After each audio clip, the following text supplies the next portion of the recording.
What's up, people? What's going on? Just laying down here. Um, I was watching an interview by a rapper named AR-Ab, and I'm gonna tell you his story a little bit. I did a video on him before, and I was real respectful. I'm not gonna talk down on someone that's in prison.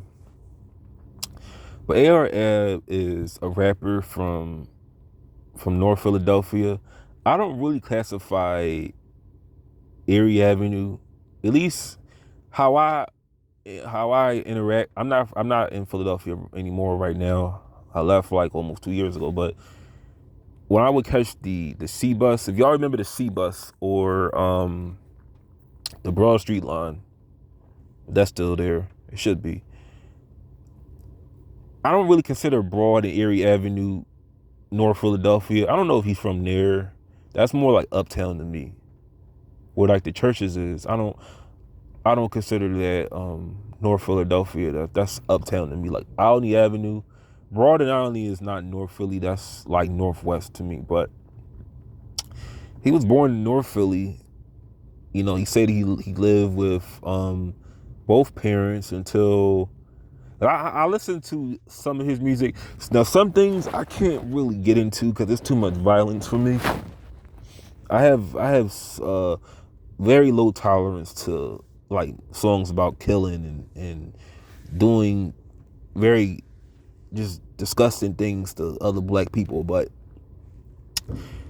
he said he lived with his mom and his dad. His dad, I believe, went to prison before, but he lived in a two-parent household. He had a little brother. I think that his dad went crazy after smoking a bad batch of dust. That's a lyric from his one of his songs, Uber. Um,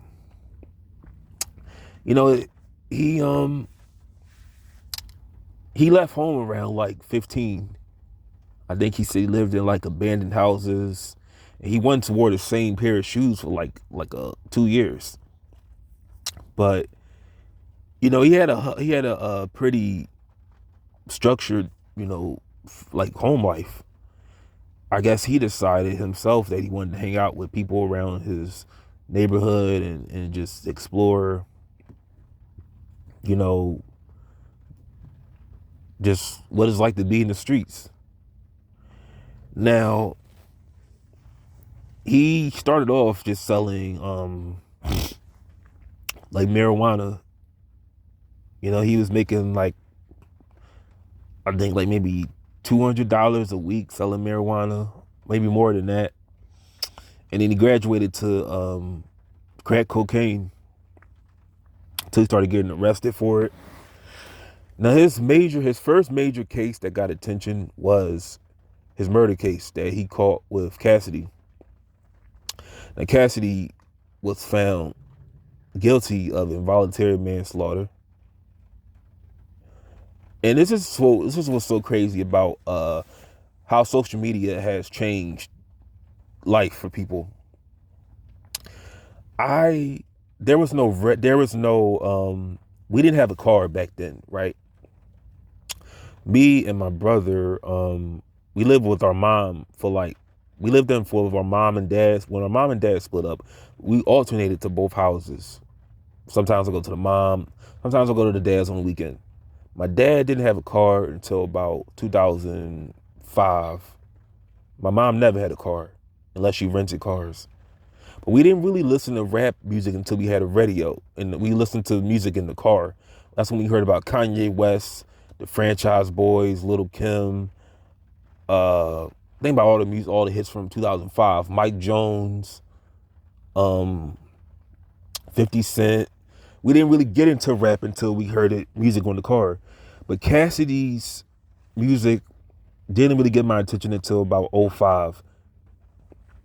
But he was out. His song "I'm a Hustler" came out in '04. I didn't know about him until about 2005 when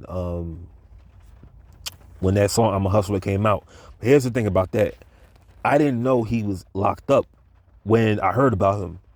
I saw a billboard near my school in North Philadelphia where it was promoting just him as a rapper. I don't know if it promoted his album, but I remember it had him with like a toothpick in his mouth or something, and it just said North Philadelphia. I wish I had like a picture of it, but I didn't. But I had no idea this man was locked up in prison while he's on a billboard in North Philadelphia, in the hood. He has a billboard up while he's in prison. I had no idea because there was no social media back then.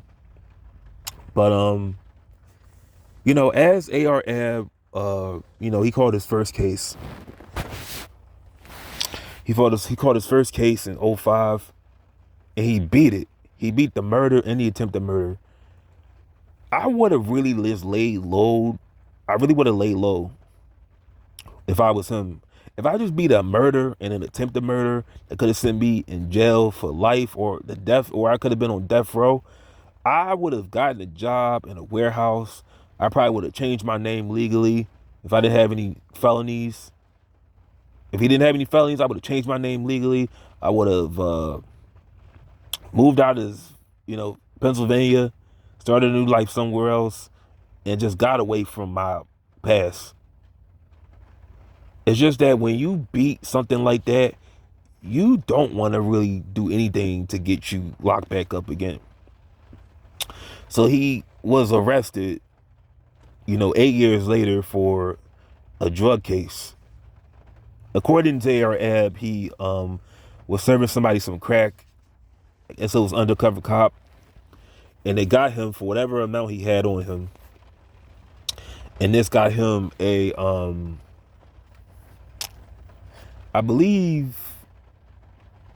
I thought it was like 10 years he got, but he wound up doing boot camp and he came home early. Yeah, I thought it was a 10-year sentence. Maybe it was a 3-year sentence, one of the two. But because if he would have took it to trial or something, I forgot how that went because I haven't watched the interviews in a long time.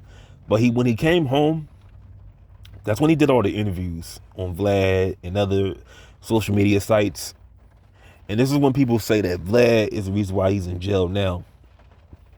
Now, according to AR Ab, Vlad TV had nothing to do with why he's in prison. I just think that his interviews did attract a lot of attention to law enforcement. But I just watched his latest interview he did, and he said how he feels sorry for the young generation that may get caught up in his kind of situation. And this is just my opinion on this. Yeah, when you are in jail or you're like in your lowest point in life, you do begin to humble yourself. You do begin to reflect on the decisions that you made. But let me just say this. If you really want to help the kids, they need fathers in their life. They need parents. Like, they need two parents in their home to really effectively help with just how things are going with kids today. But if you really want to help these kids, I just think that a lot of his music, a lot of his interviews, a lot of his movies, a lot of his skits he did, he should have asked whoever is responsible for that channel. They should take all that stuff down. He said he's done rapping, but people still listen to your music. People still listen to your interviews, and people get inspiration from those kind of things.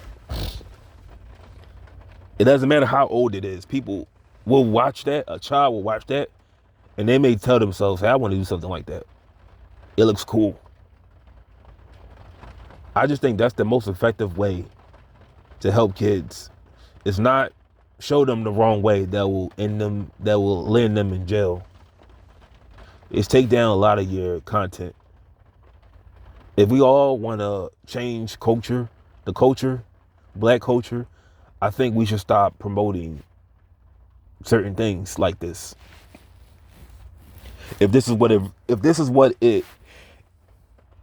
leads to. Now, it's fine if it's just for entertainment. If people can understand this is all just for entertainment, I don't mean none of this. This is all just, for entertainment purposes, that's different. But if anybody that really lives this life, and at the same time, you want to see you don't want to see the kids do that, then you can't do both.